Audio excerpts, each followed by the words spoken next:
Hey bro.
তো আপনারা এগুলোকে এইভাবে আবার এদিকে আনলে দেখেন এটা লাল হয়ে যাচ্ছে ব্যাকগ্রাউন্ড। তো আমি ব্যাকগ্রাউন্ডটা সবুজ রাখতে চাই, তো আমি এদিকে নিয়ে আসবো। তো তারপর সিচুয়েশনটাও একটু বাড়িয়ে দিব। তো দেখেন বাড়ালে কি হয় আবার কমালে কি হয়, তো আমি এটাকে বাড়িয়ে দিই। তারপর আপনারা আরেকটা আছে সবুজ ঘর আছে, তো এখানে ক্লিক করবেন। ক্লিক করার পর এটাকে ওইভাবে দেখেন বাড়িয়ে কমে মোট আপনারা এগুলো সব এবার চেক করে নেবেন কোনটা কোন দিকে নিলে কী হয়। তো দেখেন এদিকে আনলে এটা আরও গাঢ় সবুজ হয়, তো আমি এটাকে এই পর্যন্ত রাখি। তো এখানে দেখেন এই নীল অপশনটি এখানে আসি, দেখেন এখানে আপনি গেঞ্জির কালার চেঞ্জ করতে পারবেন। তো দেখেন কি সুন্দরভাবে গেঞ্জির কালার চেঞ্জ হয়ে যায়। তো আমি যেটুকু দরকার আমার যেটুকু প্রয়োজন আমরা দিই। তো আমি এটাকে এদিকে রাখতেছি একটু, হ্যাঁ আমি এটাকে মাইনাস করে দিয়েছি। তো তারপর সিচুয়েশন আছে, এটাকে একটু বাড়িয়ে দিব।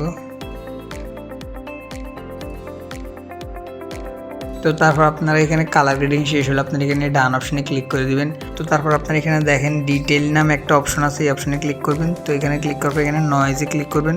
তো এখানে নয়েজ ডিটেকশনে আছে, এইটাকে আপনারা বাড়িয়ে দিবেন। তাহলে আপনার এখানে কি হবে, যদি আপনাদের মুখে বরণ টরণ থাকে তো এগুলো কি হবে, এগুলো মুছে যাবে। তো দেখেন আমার এটা মুখটা কি সুন্দর পরিষ্কার হয়ে গেছে।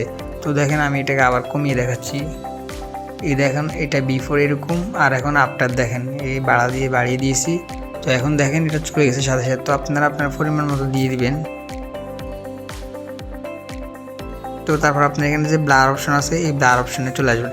তো আপনারা যারা লাইটরুম প্রিমিয়াম ভার্সন ইউজ করবেন তারা এই ব্লার অপশন পাবেন, বাট যারা শুধু লাইটরুম ইউজ করবেন তারা এই ব্লার অপশনটি পাবেন না। তো আপনারা পুরোটি ব্লার করার জন্য এখানে এইটাই গোল চিহ্নটাকে এবার সামনে প্লাস করবেন, তাহলে এটা যত বেশি করবেন তত বেশি ব্লার হবে। তো আমি আপাতত এখানে 50 দিয়ে রাখছি। তো এখানে এখন কিছুক্ষণ লোড নেবে। তো তারপর দেখেন আমার পুরোটা এখন ব্লার হয়ে গেছে দেখেন। তো আমি আবার এখানে আরেকটি অপশন আছে, বাবেল অপশন আছে। তো আপনারা দেখতে চাইলে বাবেল অপশনটা দিতে পারেন। তারপর এখানে ফার্স্ট ব্লেড আছে, রিং আছে, তারপর এখানে 8 আই আছে। তো আমরা এখানে কী করবো, বাবেল অপশনে ক্লিক করে দেবো। তো এখন দেখেন ব্যাকগ্রাউন্ডটা অস্থিরভাবে ব্লার হয়ে যাবে। দেখেন আমাদের পুরোটি অস্থির একটা লুক চলে এসেছে। তো আপনারা দেখেন এটা বিফোর ছিল এরকম এবং আফটার দেখেন অনেক সুন্দর একটা লুক চলে আসছে। তো তারপর আপনার এখানে ছবিটা সেভ করার জন্য উপরে যে 3 আইকন আছে, এই 3 লাইন আইকনে ক্লিক করবেন। তারপর এখানে save two copy to device, এই কপি টু ডিভাইসে ক্লিক করবেন। তারপর এখানে আপনার ছবিটি সেভ হয়ে যাবে। তো দেখেন তারপর এখানে ওকেতে ক্লিক করে দেবেন। তো দেখেন ছবিটা আমাদের গ্যালারিতে সেভ হয়ে গেছে। কী সুন্দর একটা লুক চলে আসছে, ব্যাকগ্রাউন্ডও অস্থির চলে এসেছে এবং দেখেন ফটোটাও এখানে কী সুন্দর লাগতেছে। তো বন্ধুরা আজকের ভিডিওটি এই পর্যন্ত। আশা করি আপনাদের ভিডিওটি অনেক ভালো লাগে। তো যদি আপনার ভিডিওটি ভালো লাগে তাহলে অবশ্যই লাইক করে আমাদের চ্যানেলটি সাবস্ক্রাইব করে দিবেন এবং কমেন্টে জানিয়ে দিবেন পরবর্তীতে কী নিয়ে ভিডিও চান। তো আজকের ভিডিওটি এই পর্যন্ত। আসসালামু আলাইকুম।